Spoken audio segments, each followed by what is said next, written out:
Welcome to Barley and Me. I'm your host, Ben Rice. This is episode 111. We're here today in Roseville, California at Monk's Cellar with co-owner and brewmaster Andy Klein. Hello. And also head brewer Bryan Crass. How we doing? And then sales rep Lewis McGeorge. What's up? A.K.A. Ben Rice. Yeah, right. And our special guest today from Beachwood Brewery in Huntington Beach, Julian Shrago. That's right. I'm here. Hey, How's guys. everybody doing? Doing great. Good morning. Morning. So we're actually here. Julian's here for a special reason. I'm here for a special reason. Anybody want to tell us what that is? Yeah, we are celebrating our 5th anniversary here at Monk's Cellar coming up in mid-October. And I am very appreciative of Julian making the trip down here. I have a lot of respect for him and what they have done at Beachwood. And I thought it'd be great to bring him down for one of our collabs. And it's really an honor to be here. I was very flattered when Andy reached out to do a collab for their 5th anniversary. Of course, my answer was yes. Very few breweries stateside, I think, are able to pull off and execute Belgian styles perfectly. And from the first beer that I had from Monk's Cellar, I knew this place was special. What was the first one you had? It was Blanche Wit. Oh, yeah. And I was sent here by one of my dear friends and industry peers, Peter Hoey. I know. Peter's the brewmaster and co-owner of Urban Roots.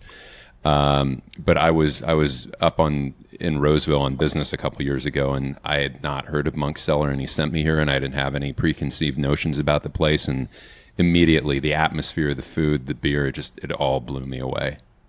So, but Blanche Wit was the first one that I had. Yeah, I think it's pretty much what everybody goes to the first time because its reputation precedes it. Yeah, it's kind of one of those beers that we are probably best known for. A lot of success out in the marketplace with it. And for being a Belgian style beer, it's routinely one of our top sellers here at the pub, which is great. You don't normally see that. It's nice because it's probably the beer that's doing it, not Lewis, as far as sales. It's definitely not me. I'm horrible.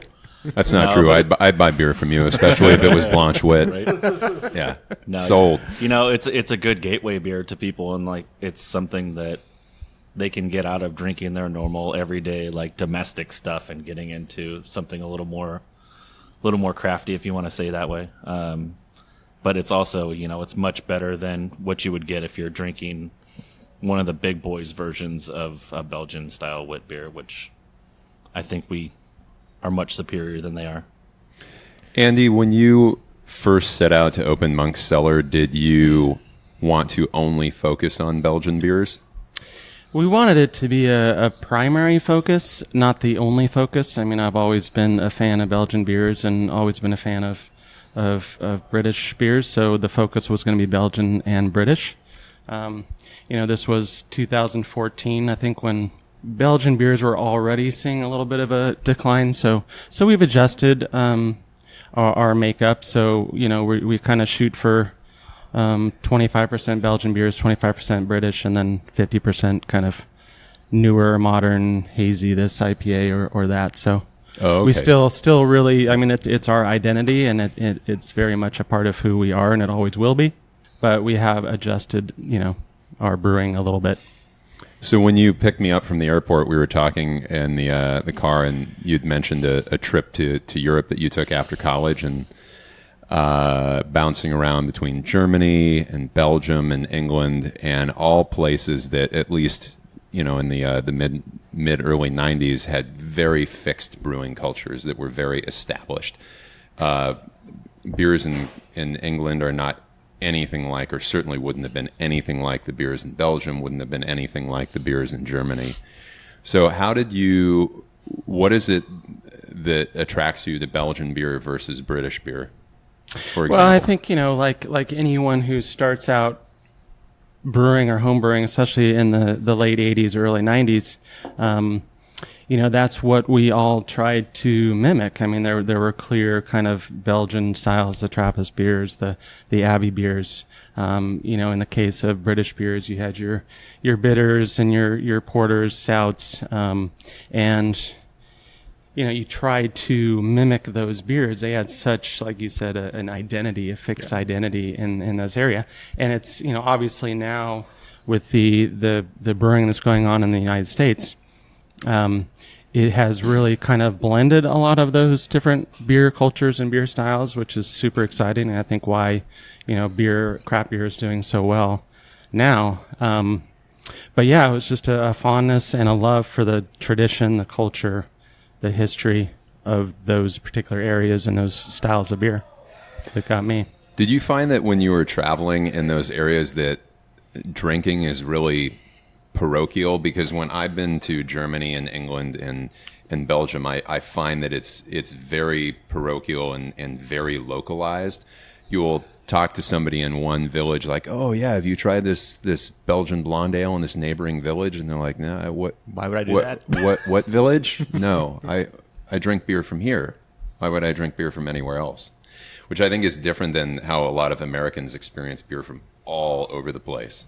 Absolutely, yeah. I mean, especially growing up, in the 70s and 80s, there was one mass beer culture here in the United States, and it was terrible.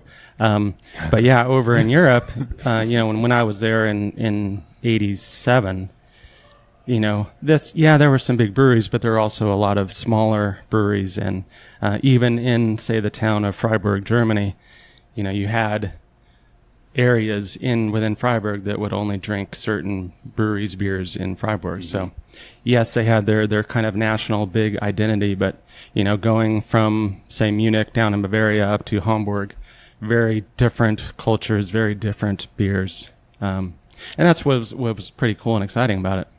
Do you remember the first time you had Sierra Nevada Pale Ale? I do, actually, and I remember it because it was a party I went to that a girl was having that is now my current wife.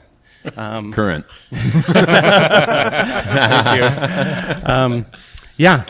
It was, I believe, 1990, 91, somewhere around there. Okay. I grabbed a six-pack on the way to this party, and her older brother saw the six-pack and ran over and gave me a big old hug and said, I love that beer. Everyone else was drinking Coors Light or that, so had a great time. I had my first sip of Sierra Nevada Pale Ale, I think in the mid-'80s, and it was, it's a microbrew, them microbrews. And my dad had bought it, and I remember taking a sip, and I remember it being too much for me. I remember all beer being too much for me. But I think I had my first sip of Sierra Nevada Pale Ale, and it was in the mid-'80s sometime. Yeah. I kind of feel like everybody remembers that, though. Like, Sierra Nevada was the microbrew back then. I mean, I'm a little bit younger than these other couple of these guys, we're so old it was as like, fuck, dude. Yeah, it was like, I'm not as old as I'm Andy. going to say but it was like late 90s when I tried it for the first time, but it was, I just remember it was just like over the top, just bitter and like terrible, but unfortunately, like, I just didn't know what to do with it. My brain didn't know how to function, but now literally it's probably one of my top, even to this day. Like, I will still go to, the old school pale ale and just love every sip of it. Like, I've come to love that beer. I had to stop asking what got you into craft beer, like what beer did it, because it's just like pale ale, pale ale. I'm like, this is a dumb question. Why do I even ask it? Actually, no, I have a very different answer than that, which I'll touch on. But I definitely want to say that Sierra Nevada, especially the pale ale, is living history for me, and I have so much reverence for that beer and everything that Sierra Nevada does, and I get really bummed out when newer drinkers are unaware of it or don't, or especially brewers. Like, do you drink Sierra Nevada Pale Ale? Nah. Like, really? Yeah. It's like trying to be a virtuoso musician without learning basic music theory. I mean, you got to have a foundation. But the beer that got me in the craft beer was Natty Ice, and I'll tell you why. Okay. I think we know where this is going. Oh, no. I mean, maybe you do. Maybe you do. All right. So, I grew up in the East Bay, Oakland Hills area, and my parents raised me and my brother always be just curious about the world. Hey, if there's some kind of food you haven't tried, go try it. But whatever you do, life is short. consume the best of what you can get your hands on, whatever it is. Just always go for the best and enjoy life. And I'd been given craft beer growing up. My parents let me drink it occasionally as a teenager. They were pretty liberal like that. And when I got to college, I dropped my suitcase at my dorm, and somebody immediately handed me a can of Natty Ice. I was like, well, here I am, Santa Barbara College. I better drink this. And I drank it, and I knew it was complete fucking garbage. It sucked. But I drank it, and I knew that night. I said, okay, I'm going to go out and get some craft beer, and I'm gonna get into this. I know I want to drink beer, and now I have access to all this amazing beer. And so it was Natty Ice that made me want to do it. Do you know what you went and grabbed? I believe it was Sam Adams Boston Lager, and it might have been a Sierra Nevada beer, but I think my freshman year in college, Confessions of Illegal Activity. That's true. I know, right? Criminal. Well, to be fair, I remember you told me this off air that you had done some like backpacking through Europe for like 3-4 years before you went to college, and so you were this guy. You were 22, 23 years old, freshman in college. Got handed a name. Oh, okay. So there's the revisionist history right there. It's a good thing you remember, because I sure as fuck don't. Well, it's a long time ago, you know. Life's short, like you said. But yeah, my freshman year in college, Firestone had just opened. Double Barrel was the local beer. DBA. That was 96, and I think my freshman year I probably tried something like 300 or 400 unique beers. I just tried before Untapped, using unique beer. Very very much before Untapped. Yeah. For me, I tried Sierra Nevada, but it was way too bitter for me. Like, you know, when I was just getting into it, I was a Coors Light drinker, and my dad gave me a bottle of McEwen's Scottish Ale. Okay. And that was the plaid 6-pack. Yep. That was the beer that turned it around for me. I was like, okay, lots of flavor, malty, a little sweet, you know, and that kind of, from there it went to stouts, and I mean, I went through a Fat Tire kick. Oh, yeah. I love the Fat Tire kick. Yeah. See if you could drink a bottle of Kilt Lifter by yourself. Oh, yeah. Now he can drink a keg of Kilt Lifter by himself. Right. McEwen's, man, those are okay. The two Scotch ales that I remember, the definitive Scotch ales, at least when I got into drinking craft beer, was McEwen's and then Traquair. Oh, yes, Traquair. Those beers? Love that beer. Yeah, that's a super unique flavor profile, which just does not exist anywhere else. No. And if I remember, is that a 3-barrel brewery? I think it's a little bit bigger than that, but I remember reading somewhere that their output is somewhere around, I could be completely wrong, but I feel like I read that their output was somewhere around 600 or 700 barrels a year. Yeah. And that was, at least in the mid-90s, that was fairly accessible. Yeah. No, like, not a lot of people knew what maybe it was accessible because it never moved and it was always on the shelf. You were the one market it was going to. Right. Me and Andy. Yeah. I remember trying to clone that beer as a home brewer in the early 90s, and you know, I was trying to figure out how to get the oak flavor out of it, and I can't remember if I had a small little barrel that I put it in or if I just used wood chips, but it was so incredibly over oaked that I set the keg aside and I said, all right, in 15 years I'll give this a try and see how it is. Did you do that? Peter and I did at Sacramento Brewing Company, and it was terrible. I am shocked to hear it. But how many years did you wait? 15 years? No, we waited 8, and then we That's dumped, your process. and then we dumped it. Yeah, then we dumped it. It's a long time, though, still. How much did you have? 5 gallons. Okay. Yeah. It's not terrible. Yeah. Does Traquair actually have an oak component to it, or is that the yeast that gives off that kind of oaky ester? Good question. I don't know. I kept getting, I don't know if it was the caramel malt, the yeast, what it was, but I swore there was a little oak component to it. Been too long for me since I've had it. So we're going to go back a little bit to the fact that you guys started out opening up with English style and Belgian style beers, which was bold back then.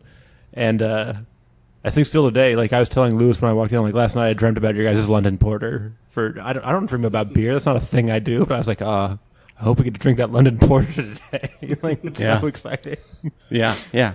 I just wanted to, obviously I had a love for Belgium English style beers, but I also wanted to do something different. I mean, at the time, tons of breweries were opening as tap rooms and making all kinds of great IPAs. Yep, there's a hole in the market for sure. Yeah, I mean, I wanted to do something different, and the IPA we were going to have on tap was an English style IPA, and that quickly changed when people started walking in.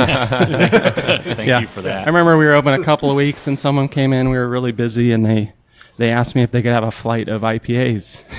I said, well, we've got one. Here's your one glass. You could probably do 10 flights of IPA at Beachwood. Yeah. Yeah. You go a little overboard there. But I also have hope that, the palates will change and kind of swing back around a little bit, and I think they are. Yeah, because I think, to your point, you have so many IPAs because that's what the market craves, and that's what you're getting as far as suppliers. They're giving you all these new exciting hops to work with, and you're like, oh, what can I do with these hops? But now there's kind of like that craft malting thing coming through, so maybe we're going to get more things going on in the old school styles.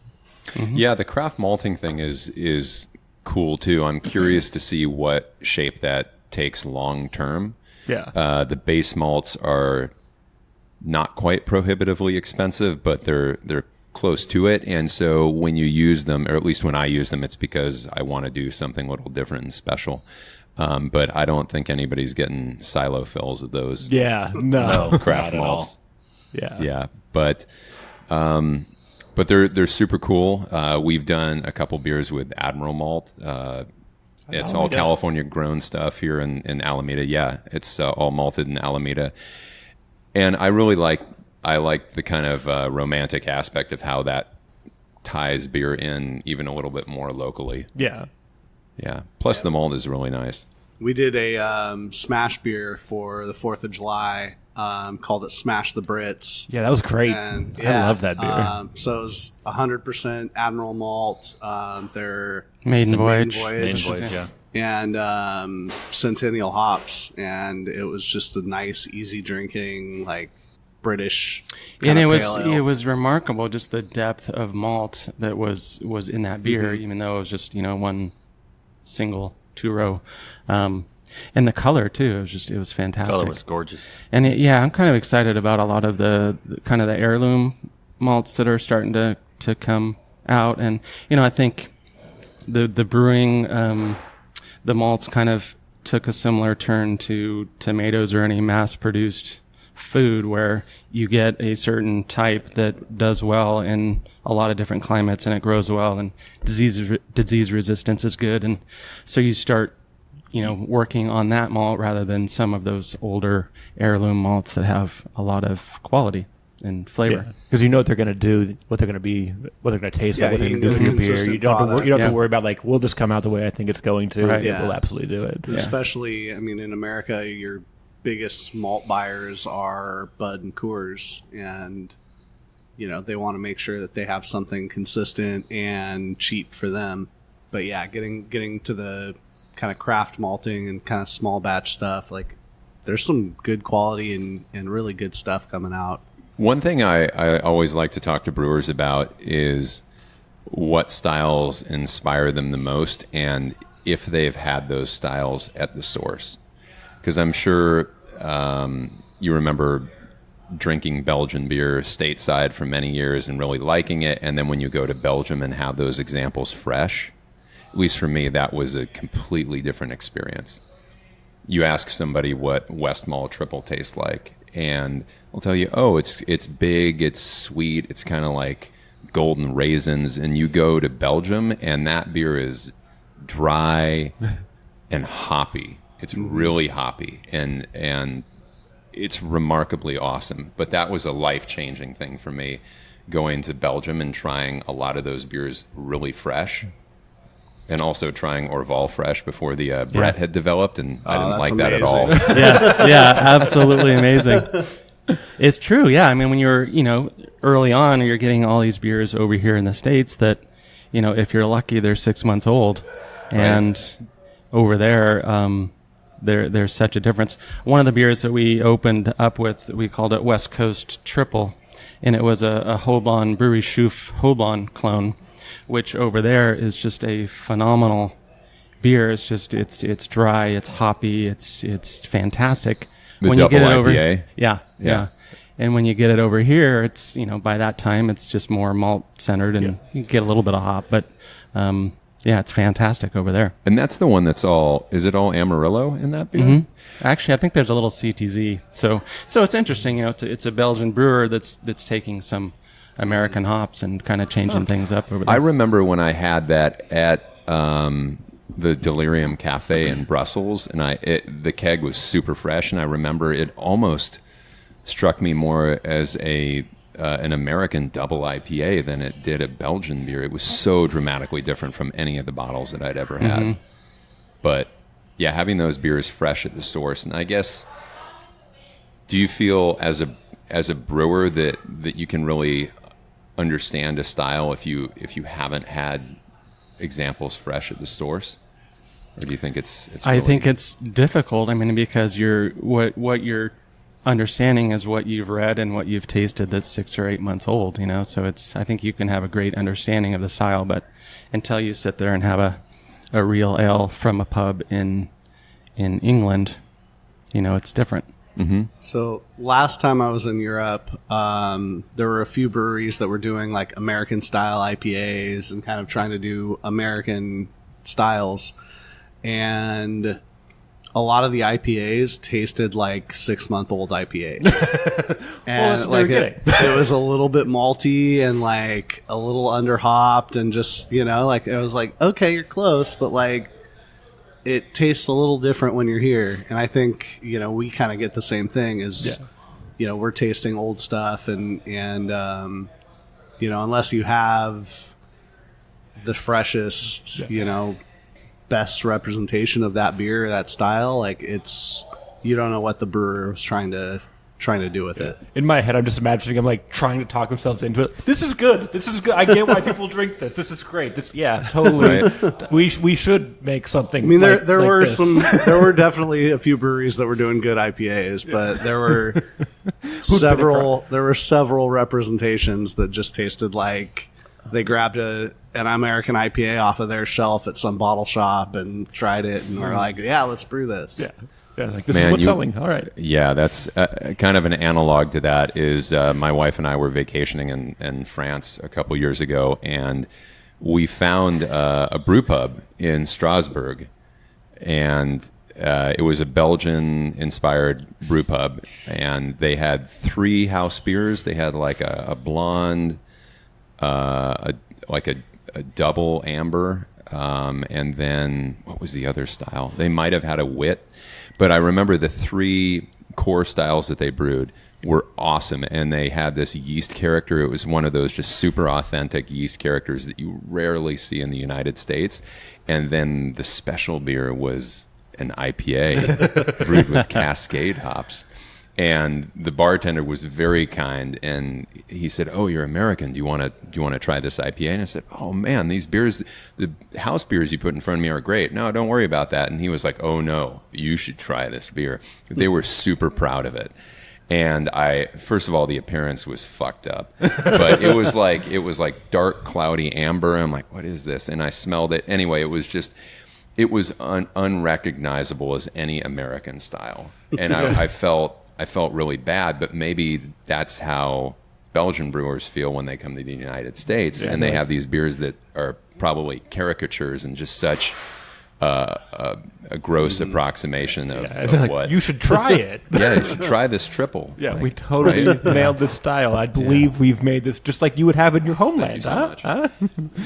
Andy, what do you think are some of the key places where American brewers go wrong with, let's just say, British styles? I think a huge one is yeast, really. I mean, you can't really make a true British style or tasting beer if you're using, our most popular yeast strain out there, which is the Cal Ale strain. You can't get the depth of malt flavor, the attenuation, they're just too dry. So I think it all really kind of comes down to yeast, and then obviously ingredients. I mean, we are careful to use British malts in the beers that we make, and I think that there's certainly some great American maltsters out there, but I think if you really want to try to mimic a true British style, then you need to use British yeast and British malts. This is great.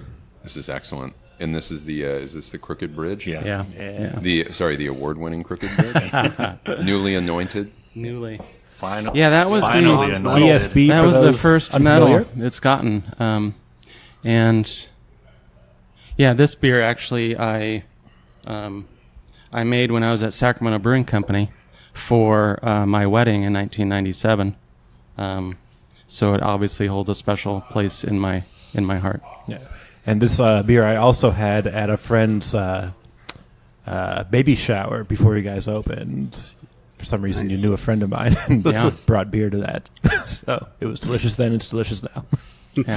So kind of touching back on the yeast, when it comes to recipe formulation, it's easy enough for us to come up with something that is decidedly British. It's really easy for us from a recipe standpoint to duplicate what Brewery X is doing with their ESB in London. It's easy enough for us to get the same malts that they use. It's easy enough for us to get fresh British hops, the same ones that they use. But the yeast seems to be kind of the factor that is least understood. I think pitching rates, fermentation temperatures, and I think oxygen. Mm-hmm. And maybe also running the yeast over a couple of generations and seeing how it matures and when it really hits its stride. Yeah. I know for us, the lager strain that we have year round at Beachwood now, that is a beast after the third generation.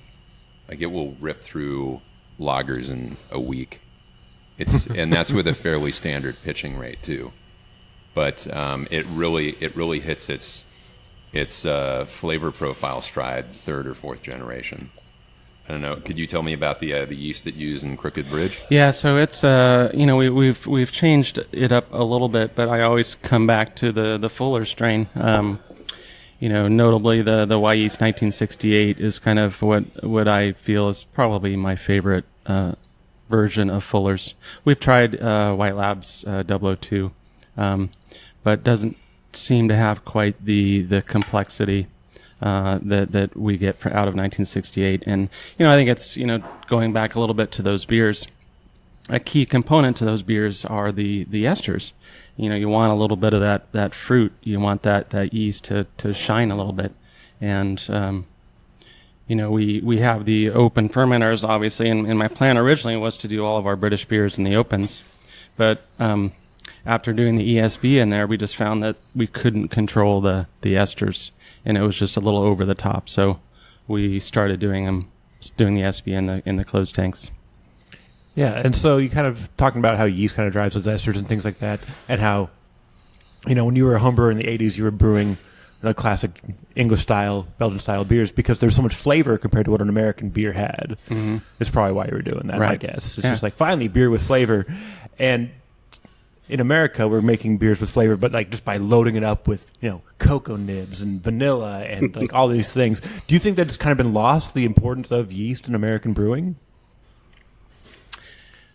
I don't want to say it's been lost. I think it's Refocused? every single brewer knows the importance of yeast, but when you get into producing beer, there's a reality where you need to be able to be consistent and brew beers in a reasonable time frame, and when it comes down to it, it's hard to keep 3 or 4 yeast strains going in a brewery. So I think it's just the reality of running a business and sticking with a yeast that works really well. I mean, the Cal Ale it's a beast.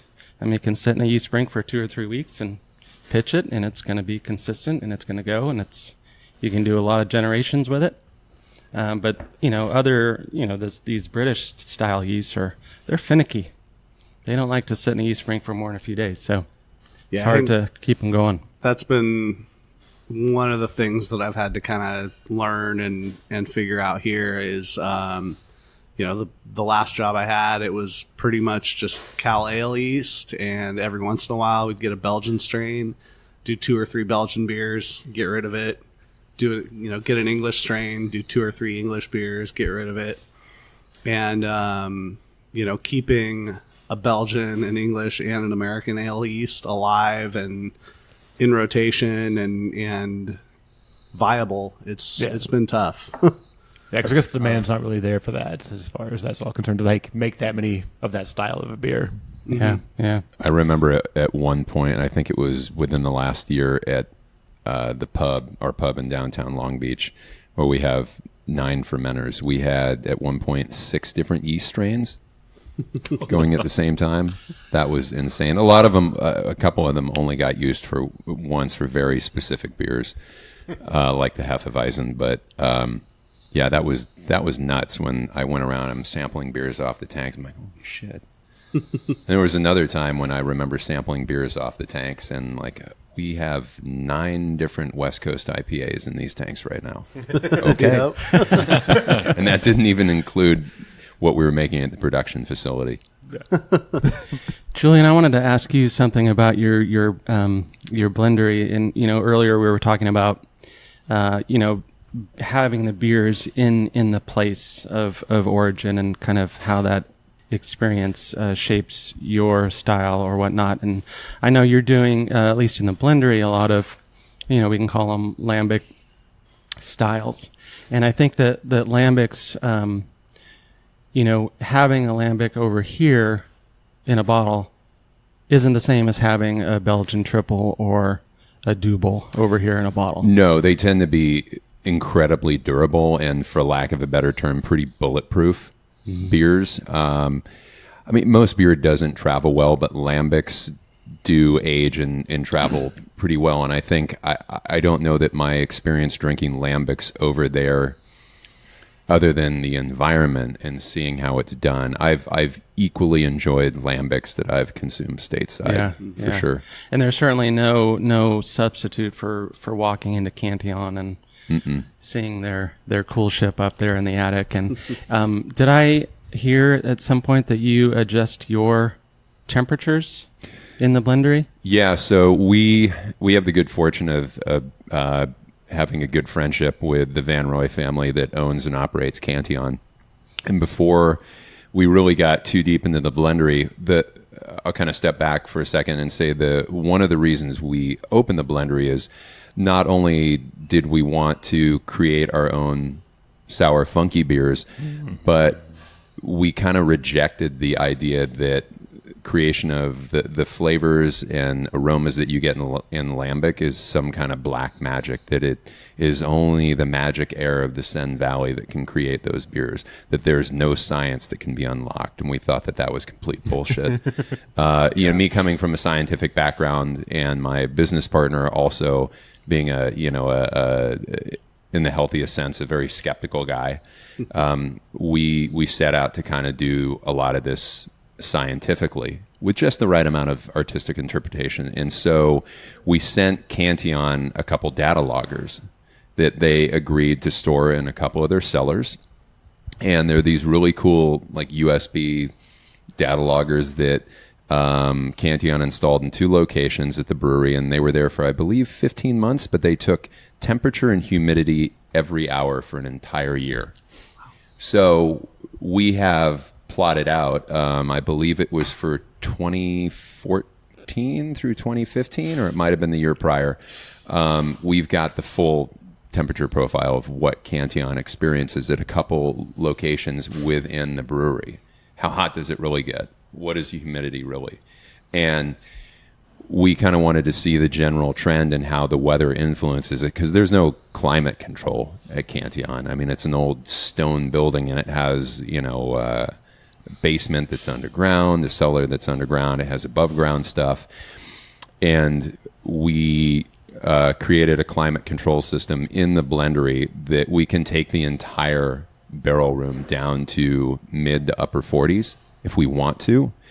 We can obviously let it get as hot as we want. The roof of the building has quite a bit of insulation, so we really can closely control that temperature. And then we have a humidifier that's in there as well, which actually doesn't get used very often because we're close to the ocean, and the average humidity inside the blendery is usually hovering around 60 or 65%, so we rarely need to adjust the ambient humidity. Nothing says humidity like Long Beach.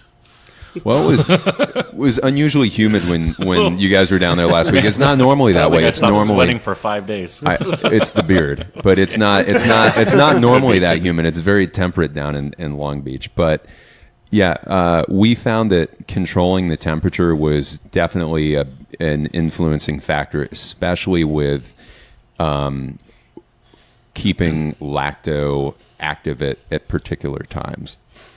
So we kind of set out on a quest originally with Blendery to create this super deep funk, and we thought that acid would come really easily, but what we were doing was actually suppressing the acid, and so we eventually found the right climate and right pitching rate of different bugs and Brett that got us to the acid levels that we wanted and funk levels that we wanted, but we really made a point to develop that funk a lot. And then we also started having beers analyzed like crazy, not just ours, but other people's. Cantillon's beers, Dre Fontainen's beers, Bones beers, Tilkin's beers, and we got really elaborate profiles done on the beers where they would tell us the breakdown and concentration of 6 or 7 different types of acid in the beer, just that alone. And we wanted to see how those beers were really kind of titrated and how those different acids would play into things. And for example, acetic acid is generally something you want to completely eliminate and not have at all in most beers. And then it's also a definitive component of something like a Flanders Red Ale, is that acetic acid component. But we came to find that acetic acid was totally necessary in a certain amount, in that it modifies the mouthfeel in ways that other people might not realize, like, oh, that mouthfeel is in part from a certain level of acetic acid. And then other acids are bolstered or enhanced by the acetic acid. It can kind of lift other things up. So kind of unlocking that instead of just judging a barrel purely based on sensory, having that analyzed and being able to correlate that with real numbers. So that's the long, really fucking long answer. So, and then you wrote a book about it, and everybody knows.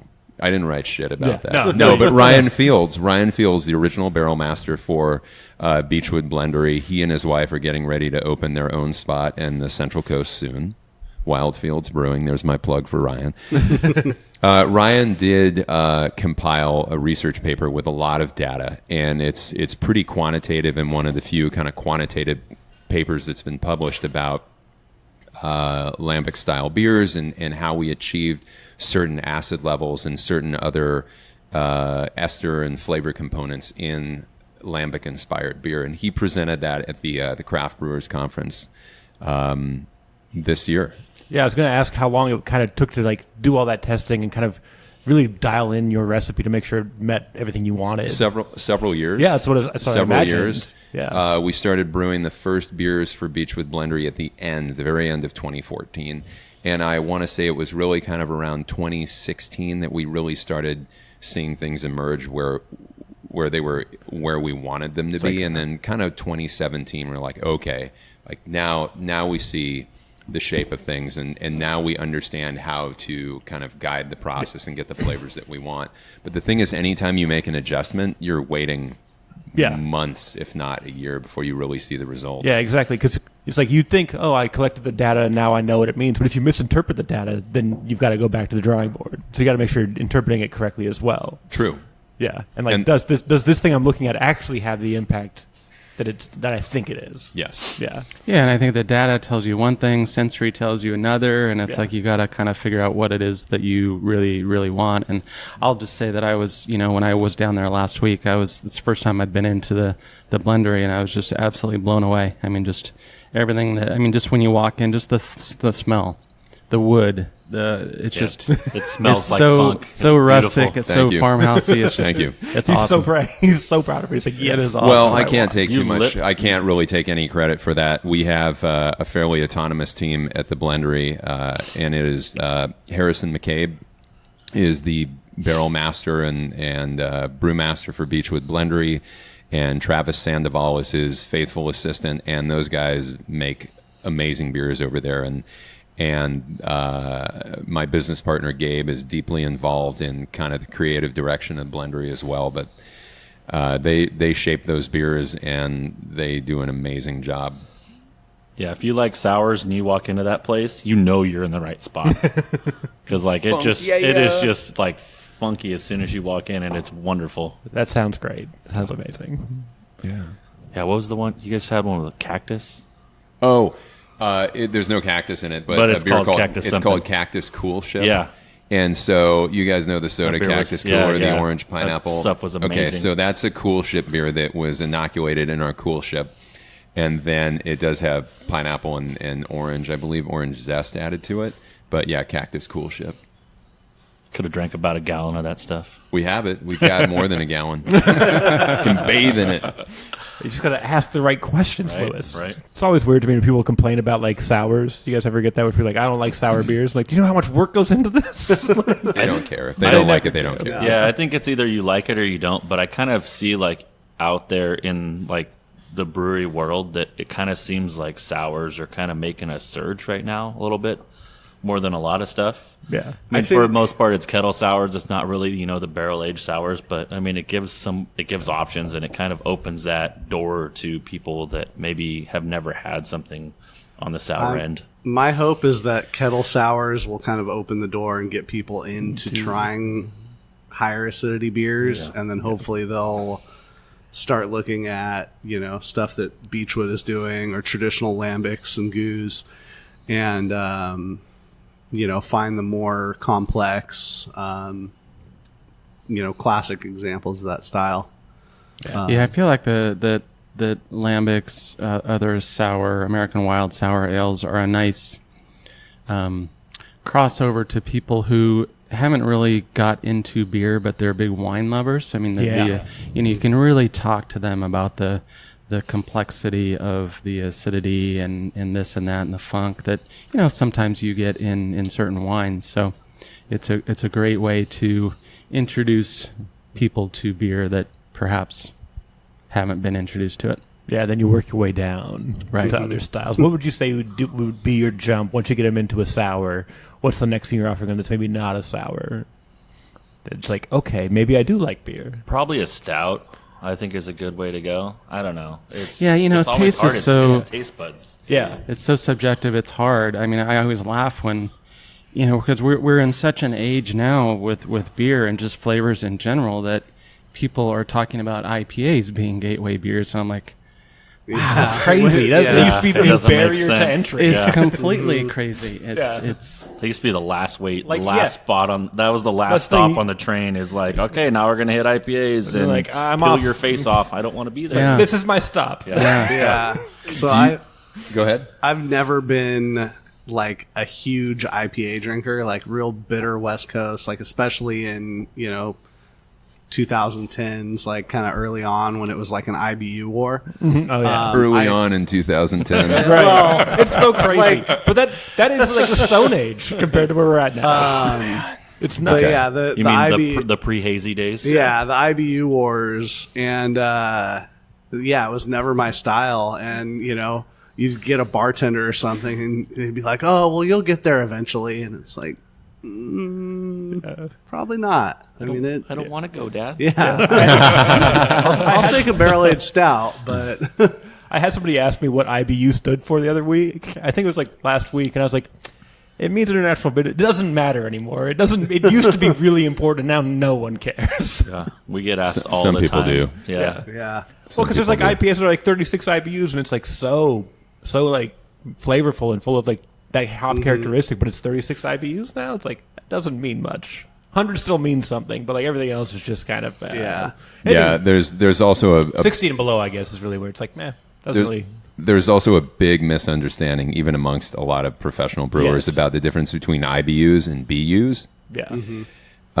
So IBUs are actual isomerized bittering units, like actual alpha acids that are dissolved and isomerized into the beer. You can add other components to a beer that will add BUs, bittering units, that aren't isomerized and create the perception of bitterness. And the kind of general test that's done these days in the lab doesn't distinguish between the two beers, or between IBUs versus BUs. For example, most of our West Coast IPAs that we package regularly often actually test in the lab at 55 to 58 BUs. And then our year-round hazy IPA called 28 Haze Later, that tests at 70 BUs. And that beer has no hops on the hot side. So that's purely coming from the dry hop, which, it's kind of misleading to think, this one's definitely going to be more bitter. No, it's not.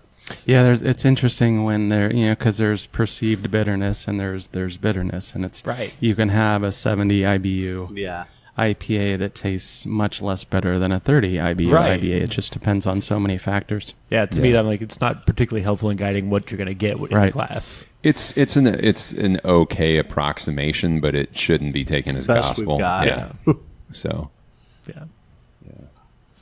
Back in those IBU wars you were talking about, yes, I once got into an argument with a guy that told me that we weren't making an IBU or an IPA because it wasn't more than 50 IBUs. I'm like, well, that doesn't really make a whole lot of sense to me. Yeah. Really, once you get past 60, that's really where it's kind of like, okay, I think I know what I'm going to be getting in this class, but other than that. Yeah.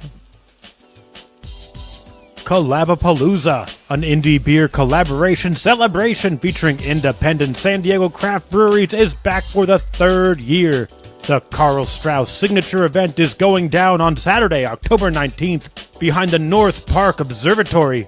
Voted Best Beer Event of 2017 and 2018 by the readers of West Coaster magazine, Collabapalooza celebrates the spirit of independent beer made in San Diego, with once-in-a-lifetime chances to taste a unique selection of one-off collaboration beers and rare releases made by more than 40 San Diego breweries. Visit karlstrauss.com for more details and tickets. That's karlstrauss.com. Collabapalooza, Saturday, October 19th at the North Parks Observatory in San Diego, California. Andy, do you remember some of the maybe life-changing kind of mindfuck beers that you had when you got into craft beer that, oh my God, I've never had anything like this, that you still have fond memories of that shape your the way that you brew today? Yeah, I mean, there was, in the early 90s, I mean, some people probably remember Pete's Wicked Ale. Oh, yeah. God. Pete's a great guy, too. Absolutely. No, I mean, that was, it was just so much flavor and just so fresh and something that, I loved at the time. It was a great beer. And then I think he did one around the holidays, Pete's Wicked Raspberry Ale. And that was kind of the first time I'd had a beer that, other than a fruited lambic or something that had a fruit component to it that was pretty interesting. But I think the first one of the beer, aside from Sierra Nevada being a huge influence, I got a hold of a fresh bottle of Worthington White Shield, which was kind of an English IPA that was just phenomenal. And I said, wow. Yeah, it was a hugely fantastic beer. Did you ever have that beer fresh in England? No. Okay. No, I got a fresh bottle over here. I'm trying to think, what are the hops that they use in that beer? Can't remember. But I remember this is about 10 years ago when I was at the Fuller's Brewery in London, and one of the beers they poured for me at the tasting room was Chiswick Bitter, which I think you can only get in and around London. And it's like a 3.5% bitter that's dry hopped. And I remember smelling it, and it was dank and resinous. Oh. And I'm like, what hops are used in this beer? And they said, Target is the dry hop. I thought, okay, that's what fresh Target will do for you. A 3.5% dry hopped beer that was super resiny and dank. I did not expect it. And then it had those huge fruity esters behind it too. It was a really, really cool beer. Yeah. I'm going to make a trip right Yeah, now. shit, I need to travel more, man. Jesus Christ. I'm horrible. I got to get out there. That sounds wonderful. Got excited to go to Boston and hit some of those East Coast breweries. I'm not You even should. close It's to where wicked hot. It's wicked awesome. Oh, no, I did. I was there this year, and but I still need to get to Europe and do that whole experience. Yeah. One day, just got to keep playing the lottery, right? There you go. You're certain to win at some point. At some point, Yeah. you'll win. It might be a million years from now, but Yeah. it'll happen. You just got to pump, what is it, like 240 million chances or whatever? There So you go. if you just buy 1 million a week, that's only 5 Perfect. years till you win. Perfect. Almost there. Yeah. They're just playing the odds. Yeah. Brian, what's next in the tasting? He ran away. You ran away. I thought he was He still next to did. me. No, Okay. he's gone. But He's brewing. he'll be back. We'll get something. So what do you want? Speaking of what he's brewing, so you guys are doing a 5-year anniversary, and you've brought Beachwood here to brew a beer. What did you guys come up with? Yeah, so I think one of the first time actually I met Julian, he was sitting at the bar. I'm like, hey, that's Julian Shrago. So I went over and talked to him, and he was in, I think he had just done a collab with Moonraker. Yep. And Had to stop I here walk before the over there and I airport. see him, and he's just kind of mesmerized. I think he was drinking a half pint of our wit. And so he was just telling me how much he liked the wit and what yeast are we using and how do you get that out of that yeast and this and that. And so I think I say the beer blanche is kind of I guess we have a little bit of a connection with that. So what we're doing is an imperial Belgian wit, and we're going to kettle sour it. So it's going to have a slight acidity to it, probably be 7.5% alcohol. So what kind of a flavor profile are you hoping to get that kettle souring into it? So, similar to our wit, we'll add a little bit of coriander, orange peel, get that kind of citrus character to it. Julian recommended some oats, so we're going to throw some oats in there and maybe lighten it up a little bit. So, yeah, and then the nice thing, traditional Belgian wits have a certain acidity to them. So I'm really excited to see where that kettle sour kind of takes it. Okay. In the acidity. Yeah. I think it'll be, despite being kind of like a bigger wit beer, I think it'll be dry, and I think the acidity will offer a super refreshing balance. So what I'm thinking is that this beer is going to be incredibly flavorful and rich, but also dry and very drinkable at the same time. I'm sure it'll be amazing. I mean, these guys have no problem cranking out amazing beer. So. That is also true. Yeah. Yeah. Understated, which is I'm very, I feel like you guys' beers are just actually, that's not true, because let's talk about Pie Curious, a beer you guys just put out. Oh, no. Are you going to bring that into this? Yeah, I'm going to. Hey, if it appeared on Worst Beer Blog, then it's got to be good. We're talking about it. I'm not bringing up anything associated with it. I'm just merely talking about this beer that you're like, let's see where we can push beer, and this is what we're going to put out. Oh, I want to try that at some point, too. We tried to go a little bit crazy. That was, I'll be honest, that was more Brian's idea, so we should go grab him and bring him away from brewing, because he wanted to make something kind of completely different. Everything's about pastry stouts nowadays, and we kind of hate the idea that it's about that, because it seems so shitty and fake. But you have It's like a cheat code. It is, and you kind of have to feed the masses, and go for something. So, well, it depends. I mean, we do a couple pastry stouts at Beachwood because we did want to appeal to that drinker, but we kind of had to set aside our egos and disabuse ourselves to the idea that the consumer always follows our tastes.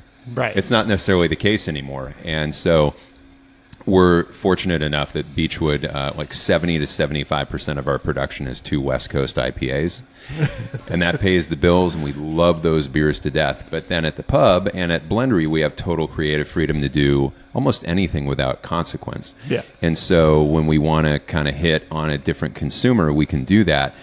But we always do it, with our own brewing sensibilities in mind. And when we brewed pastry stouts, it's given us a chance to kind of be a little bit absurd. But we've taken it as a challenge. How do we brew something like this and impress consumers and other brewers, where a brewer would be like, oh, I didn't think that I was going to enjoy that at all, and that's pretty awesome. Yeah, it is kind of like a little bit of I was just going to say a dick swinging contest about like what can I do? What can I put in here that'll just be like, oh, I didn't think that would work with these other things I put in here. Well, I will say that $2,000 worth of vanilla beans and what ends up being about 7 barrels of finished beer is a good way to do it. Yeah.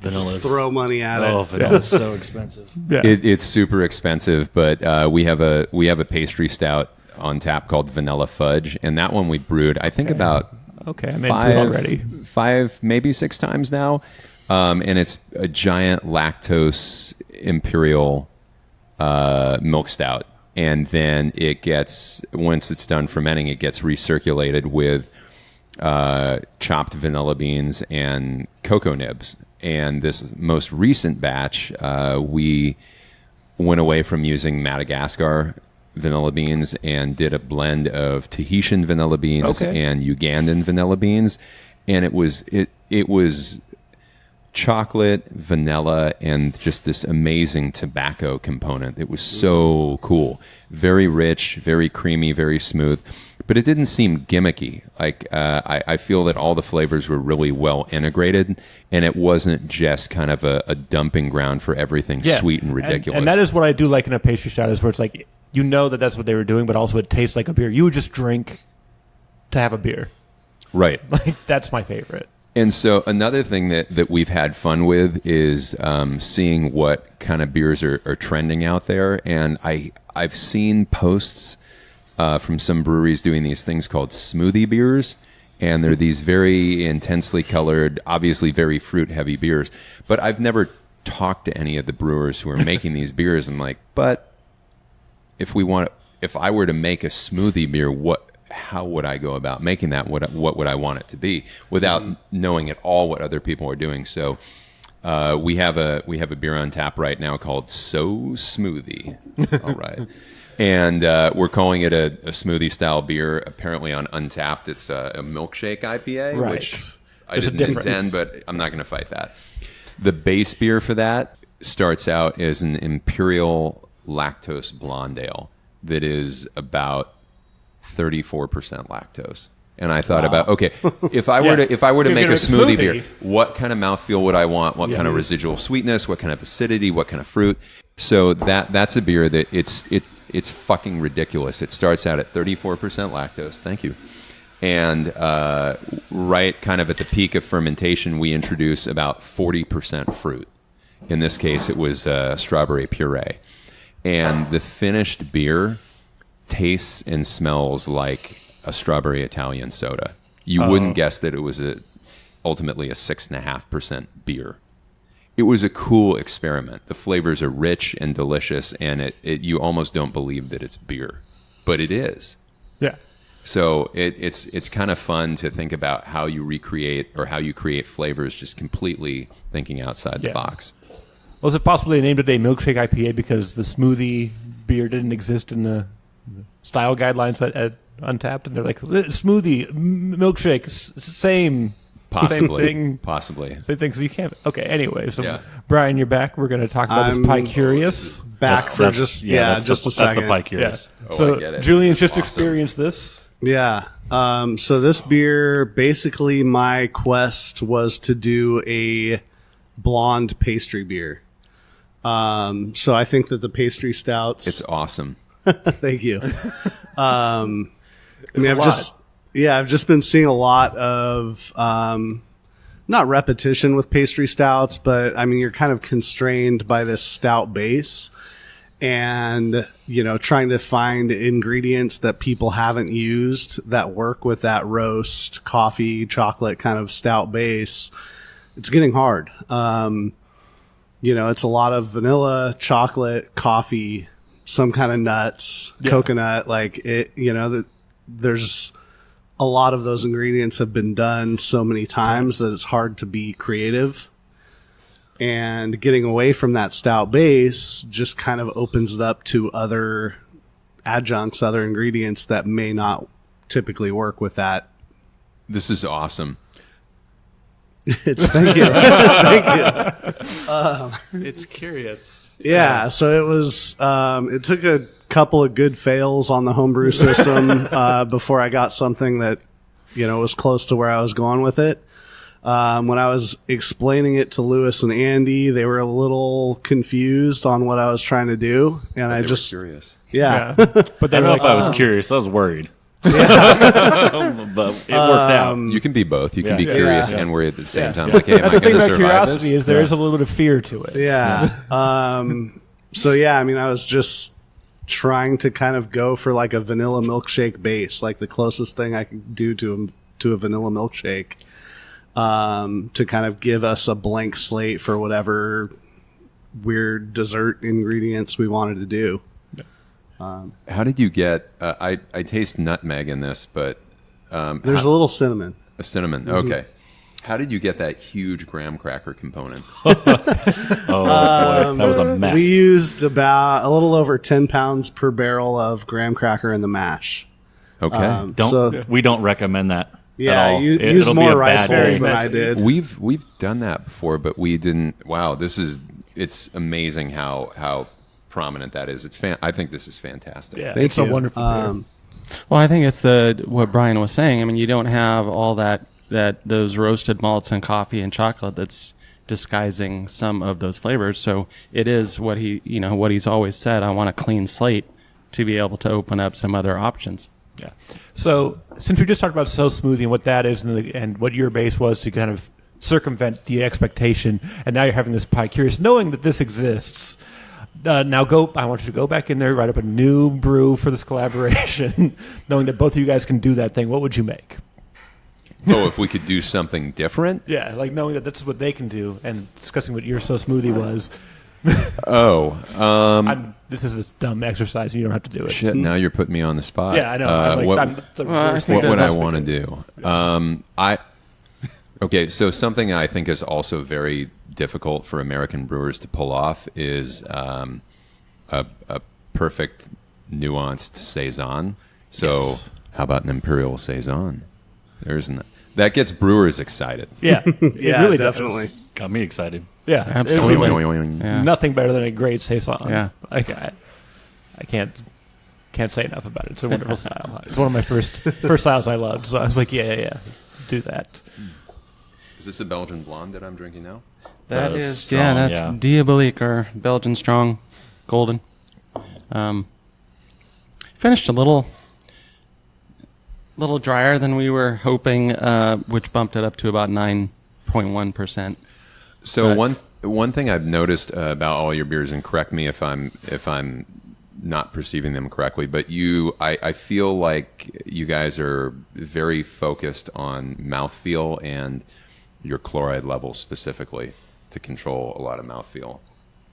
So this beer, you say it finished a little drier than you like. It's very full flavored and doesn't at all seem too thin. The mouthfeel is fairly substantial. Well, one of the things that I have always struggled with in trying to mimic and make really good Belgian beers is to make sure they have that, that attenuation gets down. Because really, Belgian beers, yes, they start off kind of sweet and rich and malty, but they do finish dry. So this particular beer, I think it would finish at like 0.8 or 0.9 Plato, if I'm not mistaken, which it doesn't taste like it did. And yes, we do add some salts to kind of help with that. We also do Belgian candy syrup that helps with that attenuation. But yeah, it's such a high wire act trying to make these beers to where they're as strong as they are, but they're also as drinkable as they can be. And is this smells like your Schoof strain in this? Yeah. So the Belgian strain that we carry at the pub that we use for most of our Belgian beers is a diastatic strain. So it's a total fucking monster too. It will mow through any beer at lightning speed, almost no matter what we do to it. It's pretty awesome to watch every time. But we use it in our strong golden ale that we brew a couple times a year, and that's a really simple recipe. It's Weyermann Pilsner malt and then dextrose. That's it. It's modeled really similarly to Duvel. It's certainly inspired by Duvel. It's hopped only with Styrian Golding and Czech Saaz. and then that beer typically finishes at a quarter Plato. It's 98% attenuated. But yeah, love it. But that yeast strain is really unique in that it produces glycerol, and I'm sure many of you have read the side of a can of soda or Gatorade or something, and often you'll see an ingredient says, glycerin added, for mouthfeel or whatever, and that's a yeast that naturally produces that compound. So you get these beers that are really dry, they're not thin, and it's a really cool function of that yeast specifically. You wrote that down, right? Fortunately, I recorded I'll email it you for later. posterity, so you can just go back and listen if you didn't. It's totally fine. Just hit the back 15 a few times, and you're totally fine. You guys get the best expression out of this yeast I've ever seen. This is awesome. One thing that's talking about the pastry stouts and the milkshakes and this and that, and it's always hard as a brewer, because as brewers we kind of have a love of certain kind of styles, and I think a lot of times tradition plays into that and kind of the classic styles. So for me, and especially here at Monk's, I have a vision of what I kind of want this place to be, and early on it was, no, this is what we're going to do. And Peter York, who helped open this with me and was instrumental in a lot of our original beers, we both liked similar classic styles, and we kind of stayed away. We shied away. We poo-pooed, the hazies for a little while, and the this or that. So I feel like maybe that was a little bit to our detriment. So when Bryan came in and he talked about doing a pastry this or that, I just said go for it. And I think that looking back on it, we are brewing beers, we're forming communities, we're trying to be a part of community, and that community enjoys a lot of different types and styles of beer. So why not make beers and styles that community wants to drink and appreciate? Right. So, but it is that kind of balancing act of, it's Monk's Cellar. I don't want it to be the next known, pastry stout brewery, but why not make a couple? Right, because that's what the audience demands. Yeah. You've got to do a little bit of audience work. And the important thing is that you do maintain your core. It's always on, year-round. So you're not really doing anything to hurt what your goal is. You're just like, we know patrons want this. And even, as we talked about earlier, when you go to Europe, it's all, I will go to my community brewery. Your Roseville's community brewery. So you need to serve the city of Roseville what they're looking for. Yeah, one of the things that Andy and I talked about a lot, kind of as I was coming on before I came on, was, Andy, it was really important to him that he didn't lose the identity of Monk's, and he didn't want to see it turn into a hype brewery or just doing things, chasing trends and that kind of thing. And for me, I enjoy doing those weird things, but I also love drinking classic styles, and if I can execute them well, then great. And so it was important to both of us to kind of keep the feel of Monk's and those beers that they're known for alive, but just kind of bring a little something extra to it, and a little something that they haven't been doing as much of. Yeah. So you can have fun with like a classic method, essentially. Yeah. Classic ingredients. Yeah.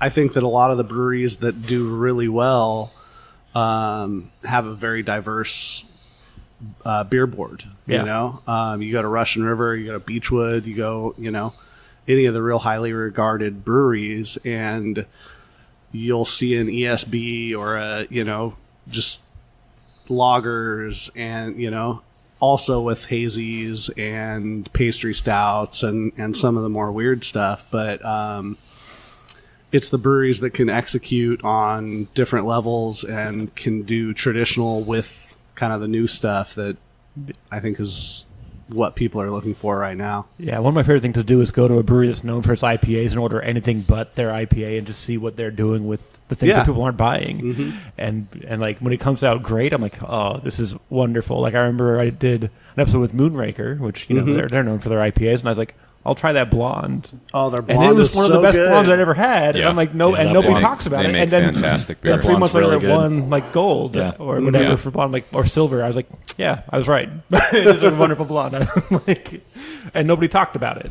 Yeah, it's always a little disappointing to see a brewery that's like just known for one thing. That does so many things so And, well. Yeah.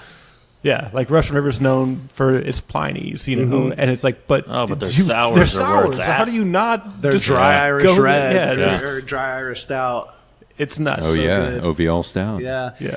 That kind of harkens back to something I heard from one of the actually I think the main marketing director for Karl Strauss. And I've always had huge admiration for how Karl Strauss runs their business. They have a lot of really smart people working for them. They make phenomenal beers. And at a seminar that I attended, their marketing director said, one of the reasons we've been able to survive for so long is we're not a new sexy brewery. We've been around for 30 years, but we never wanted to be some sexy brewery. hype-driven brewery. What did we want Karl Strauss to be known for? Good IPAs? Maybe. Good dark beers? Maybe. Good beer? Yes. So the goal for us at Karl Strauss was to always be known for good beer, period. And then when we introduce a new style, our fans and consumers say, ooh, Karl Strauss made that? I want to try it. I know it's going to be good, whatever it is. And so that really resonated with me. Yeah. And I think that should resonate with most brewers and brewery owners, that if you're known for making good beer as opposed to a singular style, that's a key to survival, I think. Yeah. And 'Cause a way to distinguish yourself. Yeah, too. it's trend proof. If you make good beer of any style, people will keep coming when that trend dies out. Yes, that and winning the lottery. Yeah. True. So we're doing it all. Well, that's very evident when you go into a store, a liquor store or something, and you see, tons of different types of cans and 6-packs on the shelf. And, there's a very select few breweries that I will actually buy on the shelf because I know they have good distribution. I know they take good care of their beer. And so if I am buying something off the shelf, there's only a few that I'll actually buy. So your 5th anniversary is coming up. I imagine, /no, this is not your only collaboration. No. What else have you guys got coming up for this anniversary? We're getting a party? little crazy. A little bit crazy. Boy, I feel so used now. No, you should actually feel good because you're the only person that is doing a beer with us by yourself. Right, you're the only one-to-one. Okay. We are Okay. we're releasing a total of 6 beers. Yeah. Yeah, sort of. Five so with five a variant. five of with one. a Sweet. variant. So we're releasing obviously the one here today with Beachwood. Did we and talk then- about that at all, or We did. Mhm. We did. You were busy you were on the taking a nap. brew house. You What were kind of taking a nap. bullshit excuse Yeah. is that? had to I was go making sure it work. turned out okay. Ugh. But we're releasing three IPAs, kind of in a progression of style, kind of like an old school style, and then like the early 2000s or 2010s ish, I guess, right? yeah, IBU kind of Wars. West it's a- Coast, it's kind West of a- Coast IPA. So yeah, and then like the new hazy style, but there's 16 breweries involved in those 3 beers or something like that. Yeah, we're doing kind of an evolution of IPA in Sacramento. So there's a group of about 6 brewers in the area that have been brewing in Sacramento since the late 90s. So we're doing a kind of an old school IPA with them collab, and maybe we'll push it to £1 per barrel of dry hopping. I don't know. We'll see. Did you have to get your silo filled with like Crystal 60 for the base malt? We're I actually think that's limiting actually the just crystal. what showed up, right? Oh, damn. Yeah, and then the what we've called the mid school, which I can't stand the name, but that's a lot of brewers that kind of opened up in 2010, 11, 12 in this area. So we're doing a less crystallized IPA for that one, and then we're doing a new school IPA, so hazy with a bunch of the newer brewers, New Glory, Moxa, Slice. Flame Steak, all the. So super exciting! Yeah, we'll release it in a 3-pack. So I'm hoping, someone could taste these beers and just kind of see a little historical progression of IPA. I'm down. Count me in. Yeah. And That's awesome. we also did a barley wine too. So That's life, dude. It is Yeah. actually that's exactly what it's called is I life. know. Give me. And then there's the variant of it is the basic part of it is we're doing pumpkin spice life as well. Yeah, that's what I'm talking about, dude. Hey, am I the only person here who loves pumpkin beer? I love do pumpkin too, beer. actually. Okay, thank you. love it. Yeah. Thank you. I'm probably the only person when I go judge at GABF, I'm like, please, pumpkin Please. spice beer. Yeah. I can't this year because we entered the category. Yeah. So we'll Nice. see what happens. I'm probably going to get dogged, but anyway. I think the only one I like is the that almanac heirloom pumpkin God, sour. it's so good. That is like Oh, that I is feel my like I've had absolute that before. favorite Yeah, pumpkin beer. Yeah. What's your favorite one? What do you, when you're reaching for a pumpkin beer? What are you reaching for? Well, I want to taste, of course, the balance of spices, but I really do want to taste clean, vegetable character in that beer. I think one of the Dogfish Head Pumpkin or Yeah. Dogfish Head Pumpkin Ale is one of the better like mass produced ones. Southern Tier Pumpkin, That's my which I number haven't one. had in a while. my number one. That's a really, really cool beer. And then this is kind of me tooting my own horn, but I'm definitely a fan of the one that we produce at Beachwood. Oh, well, here's a cool thing about producing pumpkin beer is that you brew a single batch at the brew pub and it still doesn't sell for shit. Yeah. And so you're like, okay, cool. I've got the surplus of pumpkin beer. What do I do with it? And my business partner said, hey man, do you think we could barrel age this beer? And I'm like, oh yeah, you know what? Yeah, we'll get a couple bourbon barrels. I've had bourbon barrel aged pumpkin beer and they're really nice. Yeah. I think Anchorage Brewing, I used to really like their Treat, which was not a barrel aged beer, but the chocolate pumpkin spice porter. That's really good. Mm-hmm. Anyway, we took a surplus of this pumpkin beer that we had a couple years ago and put it in bourbon barrels. And then when we pulled it out of bourbon barrels, like, oh my God, this smells and tastes like a Manhattan cocktail. Oh. Unexpectedly. And we blended a couple other different clean non-barrel aged beers into that, but it became a beer called Draper's Dram, named after Don Draper, and he was always drinking Manhattans. And it's a beer we've done a couple times now, but that is a beer that kind of shows how a barrel can completely transform a beer. So we have pumpkin spice beer that goes into a barrel and it comes out and it smells and tastes like a Manhattan cocktail. And most people who loathe pumpkin beers, they would never guess that was a pumpkin beer. So you don't advertise this pumpkin beer? No, we don't at all. That's how you do Barrel it. aged strong. Slowly just pick up Manhattan the pumpkin flavor. Manhattan inspired strong ale. Yeah, just keep slowly adding more pumpkin until they realize they like pumpkin beer. Oh, That's shit. the secret. Yes. It's the pumpkin inception. Yep. That's right. I love them. They're one of my favorite styles everybody hates. Thank you. High five.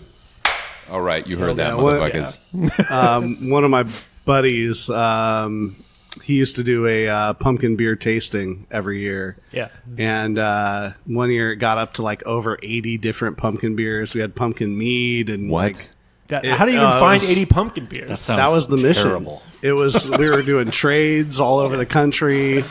I mean, it was everything from Blue Moon pumpkin to like crazy like bourbon barrel aged pumpkin meads, and I mean That sounds like the definition of hell to me. That sounds awful. good to me, That but sounds- intense. But here's the Yeah, question. it was a lot. Are you only accepting ones that use pumpkin or something similar to pumpkin, or are you allowing just we give you the idea of pumpkin with our spicing? I You mean, let the yeah, spices it in, was you son if of a it bitch. had pumpkin in the name, it was Okay, going so a coming in. fair game. Yeah. Okay. Yeah, because I'm not on board for the spice like pumpkin. I'm like, that's not what pumpkin. Okay, fine. That's whatever. I get it, but no, I don't want that at all. You're a traditionalist. You want to taste the pumpkin. Yeah, I wanted it. I wanted to know that they hated their life for a few days to make this beer that nobody wanted. You don't want that autumn maple made with yams or whatever it is. I'll take I like yams. that beer. that beer's Yeah, great. that See, beer's like awesome. I like that, but I'm not. That's a why I big said pumpkin or fan. similar, because Squash. yams are totally fine. I don't think they've made that beer in a while. I mean, do they? I don't know. Yeah. It would come out like now. I mean, I guess now, with timing. Let's go not check. then. I think they Yeah, have something just now. different that Yeah. they do. We missed it. When? Just now. What happened to then? When will then be now? Soon. All right, guys. So this anniversary, when is it? What's going on? You got any other big surprises for people besides the collaborations? So that whole week. So the actual kickoff will be October 18th, which is a Friday. This Friday. But we're gonna do some fun stuff. We're gonna do a little kind of a beer, Belgian beer talk during that week. We're gonna do a kind of a crazy, weird trivia thing, and then on Thursday we're gonna actually do a whiskey, Wonderful World of Whiskey talk, bringing a couple of whiskey guys to come in and do a little tasting on Thursday night, and then Friday we'll release the beers. I think we're gonna do the can release on Saturday, bottle release on the Sunday. So it's gonna be fun for sure. Yeah. And we forgot to mention this the whole podcast. Full bar here at Monk Cellar. Full bar, Full bar yes, food, yeah. doing some Belgian inspired food. We'll do things like some fun food specials. Probably roast a pig or something out on the patio. that. Yeah, no big deal. Yeah, nothing. Something to do. Just a pig. Yeah, something to do. Whatever.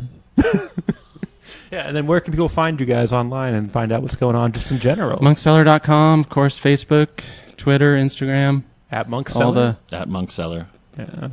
And Yeah. what about for Beachwood? Where can people find out what you guys got going on? Beachwoodbrewing.com and beachwoodbbq.com. All right, guys, this has been an episode. Well, I guess any final thoughts before I do that? Any last things you want to slide in there?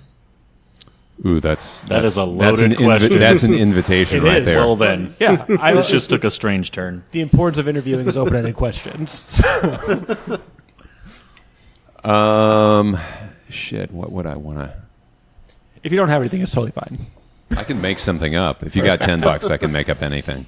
I don't. I would, I guess what I would say is, I just love this whole concept of collaborations, and I'm just stoked that people are doing so many of them because, in as long as I've been brewing professionally since '95, it's just an open book. And I think that, if I have a problem with an ingredient or a process, I know I can get up and call Julian or really any brewer, and they're going to sit there and they're going to give me their thoughts and help me out. And I really think that spirit of cooperation, collaboration is really what has gotten us to where we are. And I think continuing these types of collaborations will keep that going in a tough competitive market. I mean, it's starting to get tough out there. Yeah, I'll second that motion. Collaboration is a great way to learn about how other amazing brewers create their beers and learn from that. And every time we do a collaboration, we learn something. And sometimes it might not even be something about recipe or even technical process brewing the beer, but it might be about something else. I was in New Mexico in July brewing at La Cumbre Brewing, and I found out a new method that they use for preparing their bright tanks, which saves a tremendous amount of time and chemicals. And we implemented that new process at our brewery in our production facility in Huntington Beach. And now bright tanks take just like a fifth of the time to prepare, and way less chemical usage, way less water usage. It's just better all around. So it's time and cost savings. Yeah, and that was something... Frees up space, you brew more. It's a whole... Totally. You win everything. We win all around, and it was something that was unexpected. I didn't think I would come away from that trip with a crazy new cellaring technique that was going to save us time and money, but I did. And so that was great. That was great too. Yeah, that is the most beautiful thing of beer, I think. Besides the beer, is the people and the willingness to collaborate and discuss and work through issues. Like you can learn on the fly just by knowing that somebody will talk to you about it, which is great. That said, I've had more brewers ask me recently about hard seltzers than anything else. Well, that's because you make a pretty good one. I mean, Thank you. hate to say that. We have fun brewing it. Do you drink another hard seltzer while you're brewing that hard seltzer? Maybe not. Yeah, that industry secrets. Sorry about that. Didn't mean to get into it. I didn't, but I've had plenty of hard seltzers, and that was kind of a segue into that. That was something that a long time ago, I had surrendered my ego and said, okay, you know what? If the market is asking for something, we can at least try it. The brewery is very bolstered by heavy West Coast IPA production, so it's not like Beachwood is chasing trends. We get to kind of play around at will. And so we decided that we were going to try a hard seltzer because it was really challenging from a fermentation standpoint. One of the more challenging things that we've done in the last couple of years. And when we pulled it off, we were pretty excited about it. And then the next time, okay, we get to make tweaks and make it even better and better. But that's something that's really challenging from a fermentation standpoint, and it's also something that the big producers are very tight-lipped on. Yeah. They're not sharing anything. Right. And what are some of those challenges with fermentation with the hard seltzer? Well, I like to kind of draw an analogy here and say that it's like asking somebody to run a marathon only by eating candy bars. Mm-hmm. So even though it's low alcohol, you are giving the yeast a really nutrient-deficient food source. You're giving them simple sugar, and there's nothing there. So when you make beer wort, you're inherently getting all sorts of nutrient-rich contributions from the barley, and there's not a lot that you have to worry about from a yeast standpoint. And when you make hard seltzer, you have to recreate all that artificially, and it's actually tough. Yeah. Any thoughts on the hard seltzer world from Monk Cellar? We have discussed it. In fact, we actually had it on the calendar, but we decided to do a Berliner Weiss instead. I'm all for that. Yeah, it's anytime a decision results in a Berliner Weiss being made, I'm on board. It's a tough one. I don't know. A sparkling Berliner Weiss. Well, so you serve guest wine and hard alcohol here. If you could,